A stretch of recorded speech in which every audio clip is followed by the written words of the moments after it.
I appreciate everyone joining us. Matt Doherty is my guest this week, and we're going to talk some motivation with a guy that motivated a lot of athletes and now business people and lots of people along the way. Matt, thanks so much for joining me on the Game Plan. My pleasure, Dave. Thank you. As a former player, as a former coach, what did athletics just mean to you and what you do today overall, Coach? Well, it was a big part of my whole life. My dad was a minor league pitcher. I grew up on Long Island. First sport we played as kids back then was Little League baseball. And we played every season, a sport for every season. We'd play street hockey, touch football, and then basketball. And then when I got to be in sixth grade, I remember reading a book by Bill Bradley, who was a great Nick. Amazing. And the book was Life on the Run. And he said, if somebody is working on their game harder than you, when you two meet, that person will have the advantage. And at that point, I quit baseball. And because I love basketball. And the thing I love about basketball is it was the only of the four sports that you could really practice on your own. You know, hockey, you kind of could, skating and stick handling. Football really couldn't. And baseball, you really couldn't. So I wanted to outwork people, and I knew that I could always dribble a ball. I could always go to the park and shoot. And I just loved the combination of the individualistic part of basketball, but also it was wrapped up in a team game. And so I just played it all the time and, dreamed about playing collegiate and professional basketball, never got to play pro ball. But as I became an executive coach now, I quote probably Dean Smith, my college coach, more than I did when I was a basketball coach, because there are transferable skills. And the biggest thing is the culture piece. I think that if a company, a business leader or anybody within a company played a team sport, I think that's a huge advantage, because they understand teamwork, setting goals, losing, winning. Some people don't know how to win. Some people don't know how to lose. And dealing with adversity, resiliency, all those traits, culture, how to drive a championship culture. A lot of people don't know how to drive a culture intentionally. A culture is going to happen, whether it's your default culture or an intentional championship culture. So I talk a lot about that in the keynote talks I give and working with executive coaches. Yeah. Well, I always say that sports is a great business language, and that's why businesses are so fascinated about how you all as players and coaches were able to get everybody moving in the same direction. And before I ask a little bit more of that, tell me about those college days, because many younger people not watching this may not know or remember that you were a teammate of Michael Jordan there at UNC. First of all, what was a young Michael Jordan like? Well, first of all, Dave, I'd like to clarify, I was at North Carolina before Michael, so I'd like to say that Michael was a teammate of mine. That's right. Not I was a teammate of his. So absolutely. If you could clarify that in your notes, I'd appreciate it. Michael joined you. So what was a young Michael when he joined you like? Yeah, I raised Michael. He couldn't play worth a lick, and he got to Carolina. I took him under my wing. I taught him how to stick out his tongue, wear baggy shorts, and do rock your baby dunks. And the rest is history. No, I think there's so many things. He was coachable. Yes, talented, smart. We talk a lot about emotional intelligence in business, and I didn't learn about emotional intelligence till 2003 when I lost my job at North Carolina. But in conversations I've had with Michael as recently as like 3 years ago, he was emotionally intelligent. He was a very smart guy and understood what made people tick and could use that to motivate a teammate and also destroy the confidence of an opponent. And, he would tell some funny stories. He told a story one time. They were playing the Miami Heat in a playoff game, and he knew how intense Alonzo Mourning was. So he said to Scottie Pippen, "Hey, Scottie, when we go for the captain's meetings, at half court with the referees, when Alonzo comes to shake our hand, don't shake his hand. Just turn your back." And he'll get so mad, he'll get in foul trouble, which he did. And he was telling this story in front of Alonzo Mourning. And as he started to tell the story, here's 6'10" Alonzo Mourning in this chair at this table, and I'm at this golf event with Michael and Ralph Sampson and Charles Oakley and as he's starting to tell this story, Alonzo Mourning looked like a little kid. He starts to shake his head like, oh yeah, he got me on that one. He got me on that one. So Michael was not only superior as an athlete, but his intelligence and emotional intelligence was at a high level. And he knew how to use that against opponents and also how to motivate his teammates. Well, and I should throw in another name, or else he'll see this and remind me. My former Lakers broadcasting colleague, James Worthy, wasn't a very bad teammate there on that squad either, was he? James was the best player in that team. Isn't that And I amazing? said that to James in front of my wife and daughter at a reunion, and he said, "Yeah, I was the best player in that team. I was better than Michael for about 3 months." And James was one of the most talented players the NBA has ever seen. Okay, I mean, the things that he could do at his size. I'm thinking about Connie Hawkins, which a lot of people won't know. Chris Webber. You know, he was more talented than Chris because he was a better shooter than Chris, in my opinion, and probably a better defender out on the perimeter than Chris Webber. You know, he kind of redefined that power forward spot, small forward. He played some small forward. He was so quick and fast and unselfish and such a great, like James was a great guy. And people forget, like they don't understand that dynamic because they don't see it. Like, what's he like in the locker room? What's he like on the bus? What's he like in the hotel? Great You point. know, I remember James on a recruiting trip. I went back for a second visit on my own, and I was staying off campus, and there was a party. And after they beat Duke at home, last regular season game, and we're in the dorm room, and I needed to go back to where I was staying, and he offered to give me a ride. Like, he left the party to give me a ride, a guy who hadn't even shown up yet. Isn't that And great? that's the kind of guy James was. Let's fast forward a little bit to where we are in college basketball today. You coached, Matt, and you coached at the highest level. And now today, what has NIL created for the coaches? Both from a positive and a negative, a challenge. Yeah. Well, you know what NIL stands for? Tell me, Now it's legal. Okay. Because we know it went on for years, right? there have been schools that have been cheating for a long time. And you know, you were in the old Southwest Conference schools, you know, Texas Tech, Texas, A&M, SMU. I mean, they all cheated, and some got caught, some didn't.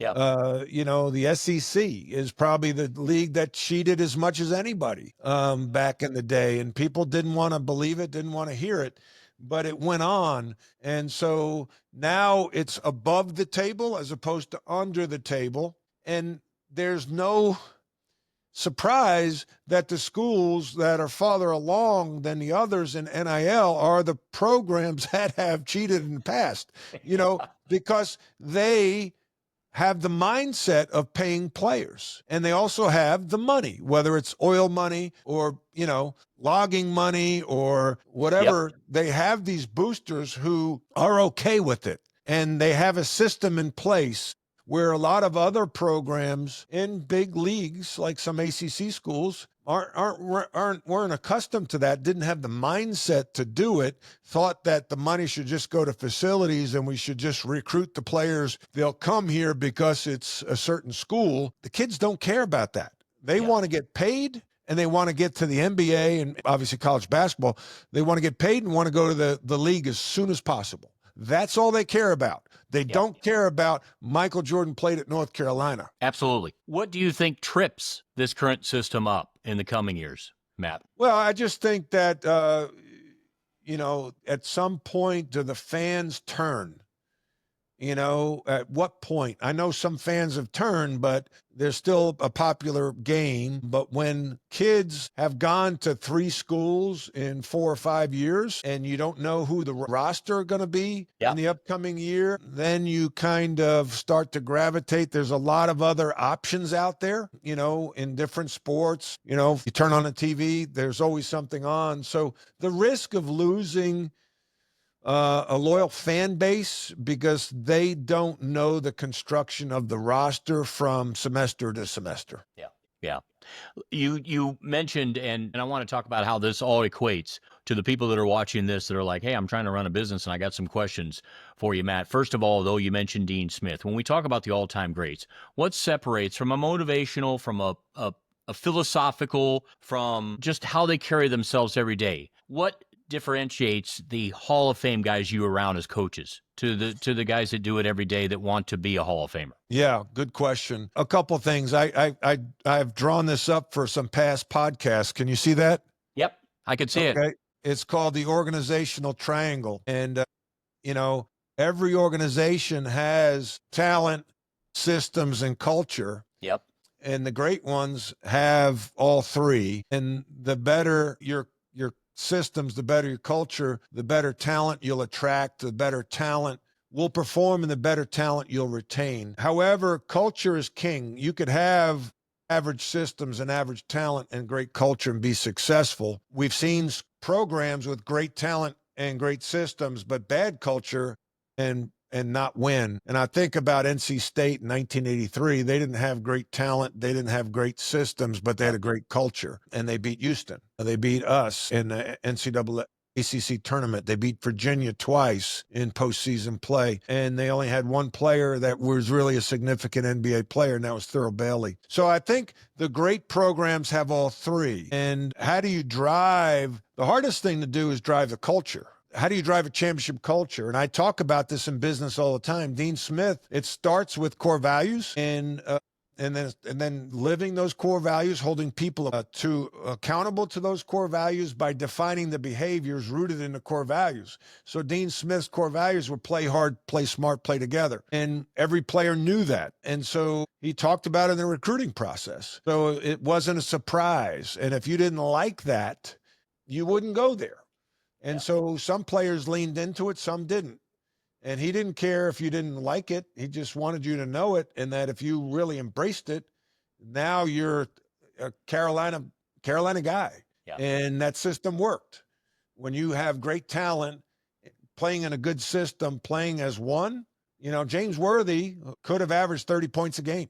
But I remember games where James would say to me, we were playing NC State in the ACC tournament, and they were playing a triangle and two, and they left me and Jimmy Black open. And he said to me, Matt, when I get the ball, I'm going to throw it to you and you shoot it. Now, that meant more to me than Dean Smith saying it.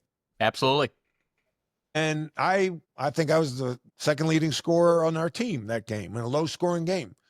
But that's the kind of guy that James was, and that's because the culture, and Coach Smith recruited that type of high-character guy that understood that it was team first. Let's talk about the managerial world, the business world that you talk to, and you relate between what we learned in sports and how to carry it to people that are trying to get their businesses to succeed. Let's talk about the term micromanage. Okay. Yeah. Is that a true criticism that many employees will have of their management? But when you look at the Hall of Fame coaches that we were talking about, how much of manager skills involves hands-on or too much hands-on? What do you think? Yeah, no, it's great. Yes, micromanaging is real.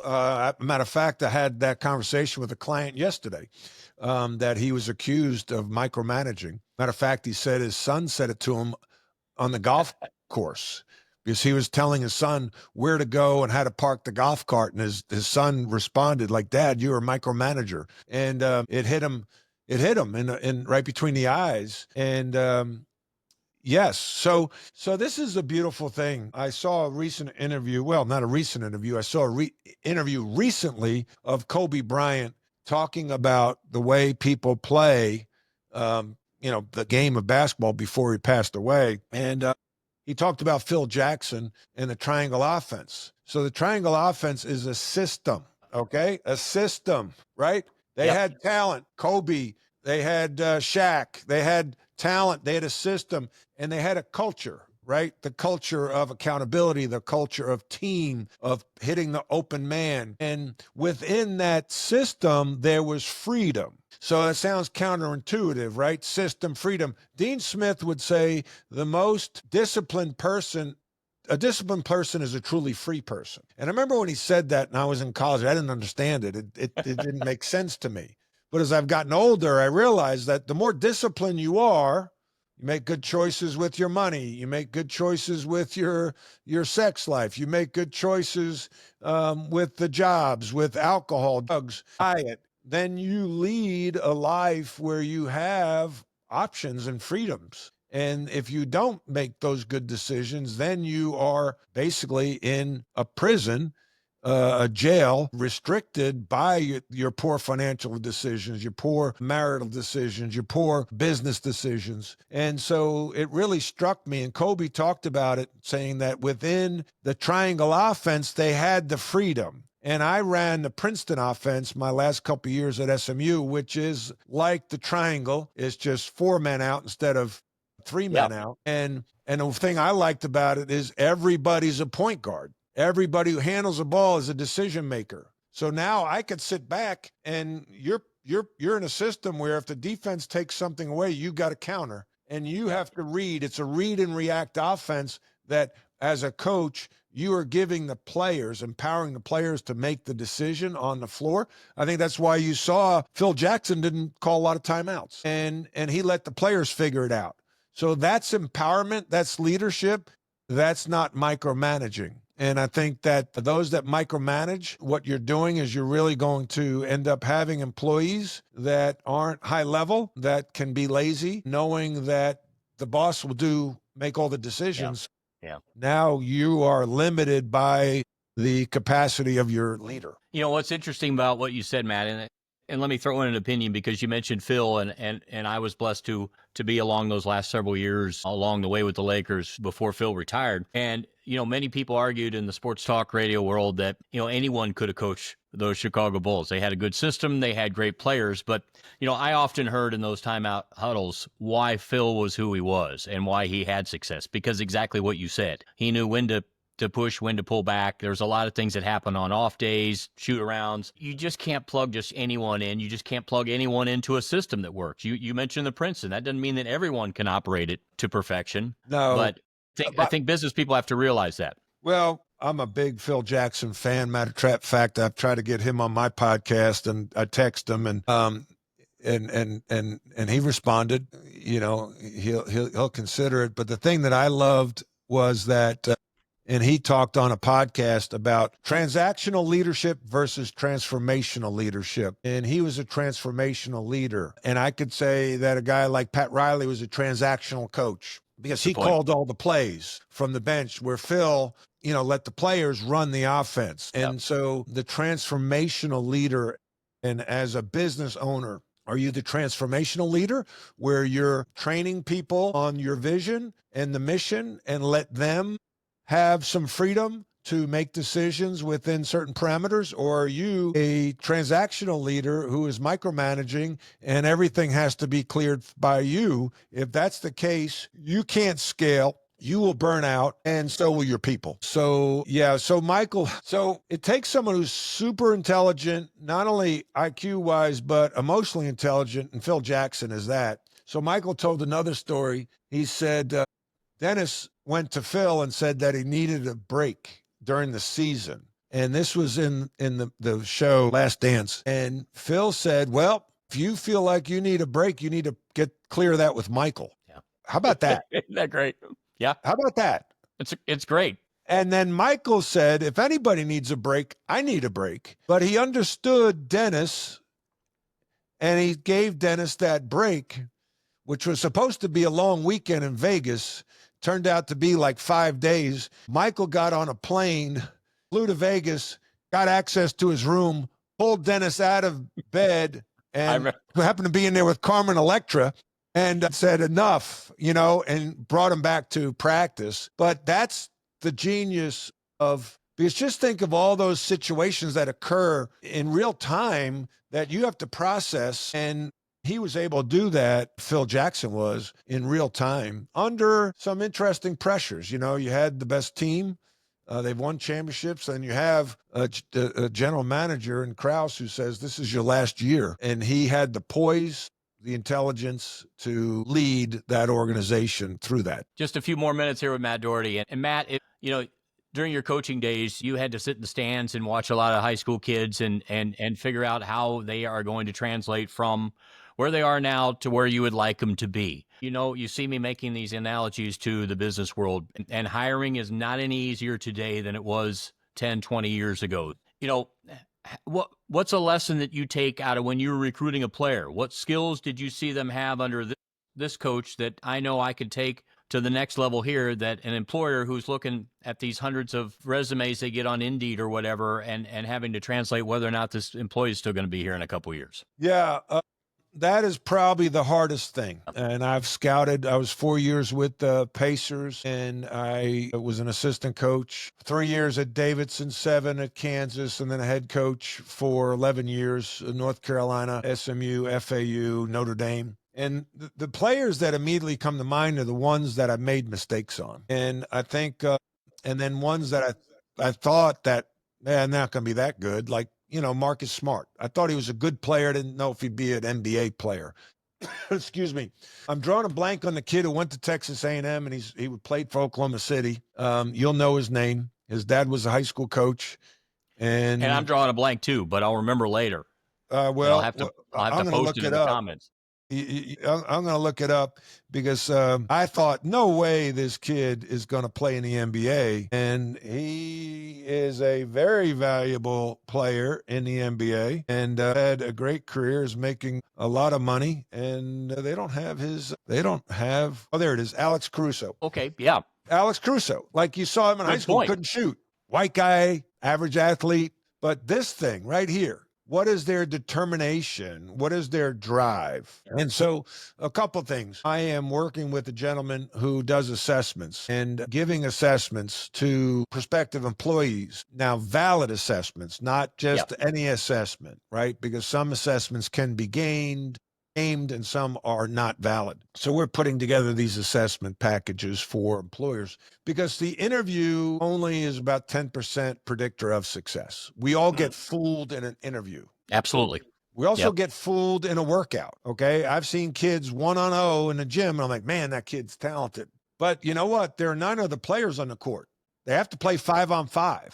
Yep. So I want to see him play. Can he play? Does he know how to pass, handle, and shoot with speed, quickness, toughness, and savvy? Those were the criteria, the 7 criteria, because I thought, well, that's what Michael Jordan could do at a level of 5 on each. So, let's put some criteria in place. Then I added, what's the care factor? What is their care factor? Do they really care about the game? And when they get millions of dollars, will they show up on time with a good attitude? Yep. Now, we had a sports psychologist at the 76 at the Pacers, and he said the only predictor of future behavior is past behavior. Yep.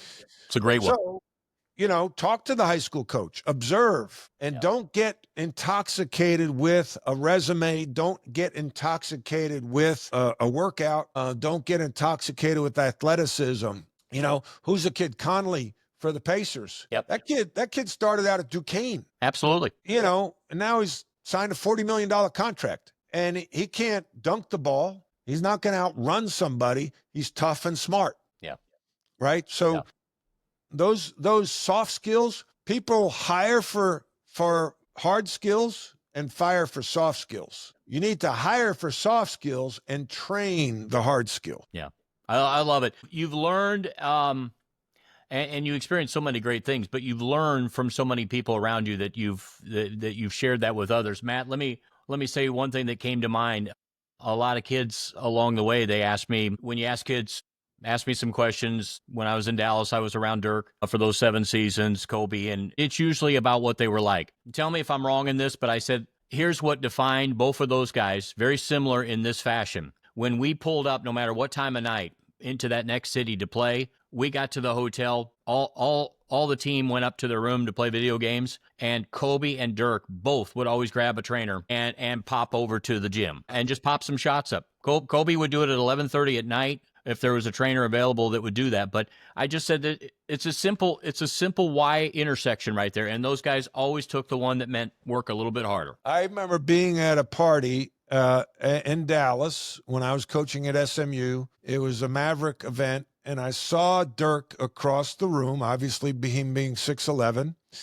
I'd gotten I've met him a couple times. So I was going to make my way over. And by the time I got over there, this is about 8:30, someone said, "Oh, no, he's gone to the gym. He goes to the gym every night at 9 o'clock." He left the party to go to the gym to shoot, and he was already one of the best shooters of all time. Yeah.